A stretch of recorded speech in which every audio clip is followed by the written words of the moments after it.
Divorcee Diaries YouTube channel. I'm your girl, Jacqueline Belle, and thank you all so much yet again for joining me today for another episode from the Divorcee Diaries. For those of you that don't know me, I'm a blogger. I also YouTube, and I try to share as many tips from my own divorce process that I can, because I remember how unfortunate it was at that time, and how much I really want to talk to another young divorcee about how they made it through. So follow along. I'm also on social media, and all of my information you can find in the notes below. And let's get into it. So today we're going to talk about the 5 things I wish I would have known before getting divorced. And I think I was thinking about this quite a bit, and what I think would be most helpful. So let me share what those 5 tips would be if you or anyone else might be thinking or going through a divorce. So tip number 1, I wish I would have made a game plan. Honestly, I wish I would have made a game plan beforehand, because I think with many of us that are divorcees, or anyone that's leaving a long-term relationship where your life is pretty intertwined with your partners, it becomes very difficult to even see yourself without that person. However, it's hardly ever, at least in my experience with talking to others, a one day it just all crashed type of scenario. And as you'll see with some of my other videos, I talk a little bit about that and about my story, and you'll know that it took months. It really took months, or in some cases even a few years, before it really got to the point where it was just time to call it quits. And that's most of the time. That's actually what happens most of the time, is that it's a subtle or gradual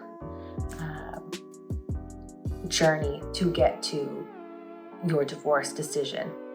So I remember the time when the divorce was put on the table, and this was about nearly a year before, 8 months or maybe 9 months or so before I actually, my ex-husband and I actually made the decision to get a divorce.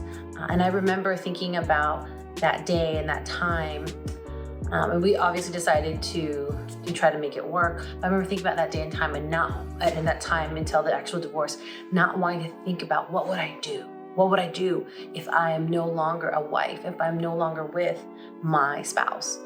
And I didn't even put that in my mind. I solely focused on changing myself. So I lost a lot of weight. I was always on my tippy toes around him and around us, and not happy, because I was thinking about someone else so much and trying to save my marriage as best as I could. But no one can really save a marriage. It takes 2. It takes 2 people to really make a marriage work. And so that's what I wish I would have done. And I think had I made a plan to be prepared for this divorce, I think I would have handled my divorce less emotionally. I was definitely very, very hurt, y'all. As many of you know, I wasn't the one that wanted to get a divorce. I really wanted to try, and it just ended up not working out. So that ended up being a pretty emotional but practical rollout. But I wish that it had been planned a bit more, and I wish I had really looked at my situation of what could be more closely, because then I really could have made a game plan to, converse with my spouse at the time and talk about how we would tell our family, how we would tell our friends, because it was a pretty abrupt cut, because that's what I needed to heal. And that's what had happened. But looking back at it now, I wish I would have made a plan. It would have helped me feel more comfortable, I think, with what if, like facing what the circumstance could be, and also in the aftermath of the decision to divorce and what comes afterwards. It would have helped a lot with, I think, the sharing with family and friends, and not bombarding them or catching them off guard, and really being able to keep my emotions in check as much so as possible. I don't know how it would be, honestly, even if I did have a plan, but I think that if I did have a plan, I would at least feel better about letting my family, my ex-in-laws and he letting my family know where we're at, where we're standing, so that folks could have a closing for themselves as well. Because of course with a marriage, as you all know, people, that my ex-husband was also an uncle. He was also brother-in-law, so and a son-in-law. So it affects a lot of people. All right, tip number 2. The first 3 to 4 months is gonna suck. It's gonna suck. It's gonna suck really bad for both parties. I think it sucked for my ex-husband, even though it's something that he really wanted. I think, and it definitely sucked for me. It certainly did, because I again didn't want this to happen. Very, very happy with where I am now. I'm just letting y'all know I'll get to that. But the first 3 to 4 months of adjusting, of transitioning your life to something else is really hard. So you have to be really, really graceful with yourself. Just know that it's gonna be hard. There's gonna be moments that are gonna be great, right? There could be moments where you're like, oh, this is great, this is amazing. But there's gonna be moments that are gonna suck. Just know that the first 3 to 4 months really, really suck, but it does gradually get better. And if you want more tips on how to heal, watch one of my earlier videos. I think it's maybe video number 3 or maybe it's video number 5, something like that. I talk all about my ways to heal in that episode. And my third tip, and this is something that kind of goes with tip number 2, is that in 1 year, you're gonna be in a much different place. And maybe even 2, okay? If you really focus on yourself, on your healing, if you are unapologetically selfish for that period of time with you and taking care of yourself, that you will be in a very, very different place. I talked a little bit about this in my blog, as well as in my other YouTube videos. So after a year of being not just divorced, because again, it takes 3 to 4 months to actually get divorced, at least in the state of Washington. When it was a year from my separation, when it was like the informal divorce between my ex-husband and I, it was enlightening, because I was in a very, very different place. A year later, I started my blog. I started building my blog. It wasn't published yet, but I started building it. And I felt a lot more powerful, a lot more free. It was great. It was still healing, I was still doing my thing and still finding out who is Jacqueline. What is it that I want to take on? What is it that I want to do? And how do I want to live my life? And that's year 1. Year 2, y'all, ex-spouse who? It's amazing. Honestly, I was extremely amazed at 2 years, what 2 years will do to you. I can't even remember what it was like beforehand. And some memories creep in. It's interesting. I can look at those memories and I can see them and I can appreciate them for what they were, but I don't linger there. Yes, the 1 to 2 years afterwards will be very different than where you are at right now. If you're in that moment of I might get divorced or I'm getting divorced, honey, you will be okay. You will be in a very different place. And the 1 year and the 2 year mark go by so fast. So you just hang in there. If you have to take it moment by moment, and I say moment by moment because y'all, that's the reality, okay? Sometimes it's moment to moment. Forget day to day. I remember thinking I can just get through this one moment right now. That's all I need right now, just to get through this moment. Anything else will just drive me crazy, make me sad. Okay, so be kind to yourself and know that time heals so many things, okay? Do you? Okay, and the 4th thing that I wish I had known before getting divorced is that I will find some ones, okay?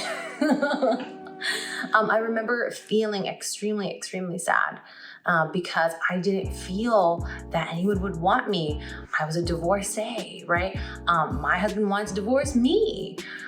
I also was really self-conscious because I thought if he wants to divorce me, I must not be worthy enough. I must not be worthy enough to be a wife. I must not be beautiful enough or smart enough or kind enough. All these enoughs, right? You are enough just as you are, just so you know, because those ideas are real. You know, those ideas are real, and they're what they are, and you will make it through there. You will find someone else. And even if you're someone that really wants to leave your situation, do it. You know, if that's what you really want to do and you thought thoroughly about it and you just realized for yourself that this is something that you need to do for yourself because you're not in a great situation, then you know, do what you need to do for you and take care of yourself.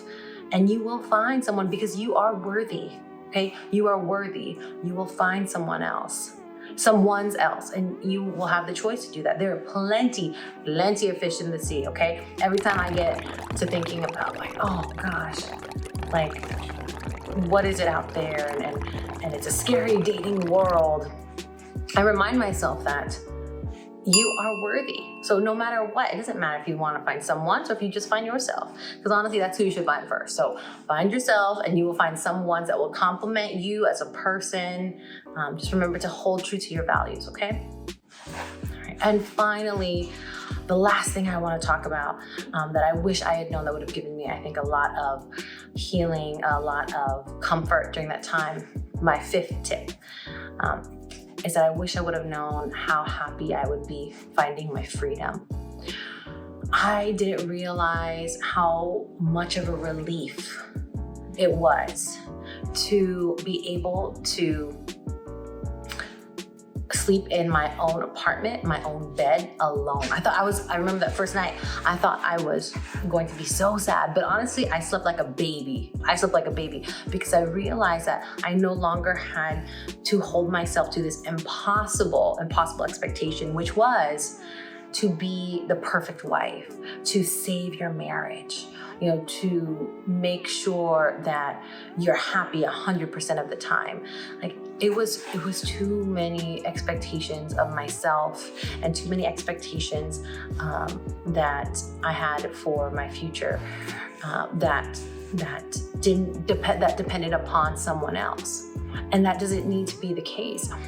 When I was able to finally move into my apartment and be free, I tell you, I was actually really happy. Was I a bit lonely and sad at times? Yes, sure, right? Because I got accustomed to having someone there. But honestly, those months leading up to my divorce, I was already sleeping by myself, you know, like not physically, like I slept next to my partner, my spouse at the time, but we weren't together. It was awkward. And honestly, I just had to get myself exhausted every night just to fall asleep. So that I wouldn't be thinking about all the things that went wrong today, all the things that might have pushed him away or might not, or might have triggered us.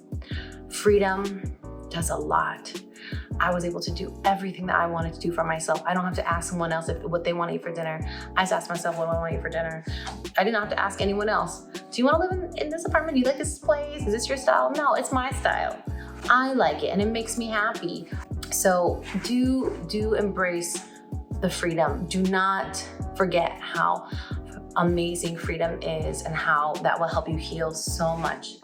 Again, take these tips, you know, with you and do what you want with them. But I really want you to remember that, yes, it's, you know, it might be hard for you. So if you're someone that's getting divorced, I want you to know that it might be hard, but remember, you know, these particular things, like and by knowing that, I think there's a lot of power in that.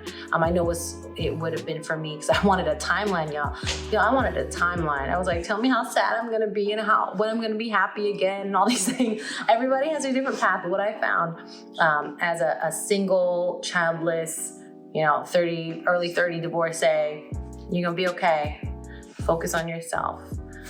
But these are just some things I wish I had done, and hopefully they're helpful for all of you, especially for those of you that might be thinking about a divorce or a separation. So my love to all of you. Thank you very much for joining me today on another episode of the Divorcee Diaries. I hope that you all are filled with light and love and are doing very, very well. Okay, have a great one. Mwah. See you next time.